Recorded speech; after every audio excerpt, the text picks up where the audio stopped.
Hello guys, माझ्या या happy life चॅनलमध्ये तुमचे खूप खूप मनापासून स्वागत. आज मी तुमच्यासोबत शेअर करणार आहे आंब्याचे सांदण.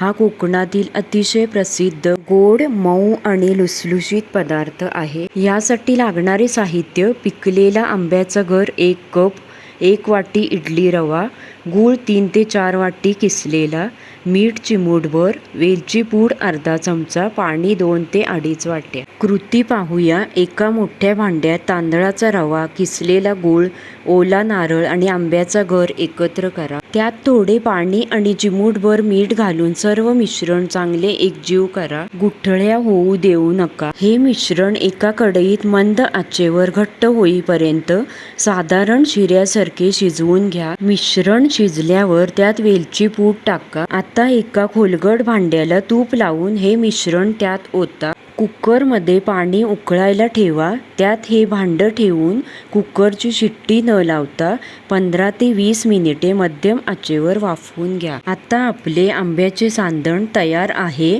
गार झाल्यावर त्याचे तुकडे करून खाऊ शकता. आणि माझी ही सोपी रेसिपी नक्की ट्राय करून पहा. आणि माझ्या या चॅनलवर नवीन असाल तर चॅनलला सबस्क्राईब करा. पुन्हा भेटू पुढच्या रेसिपीसोबत.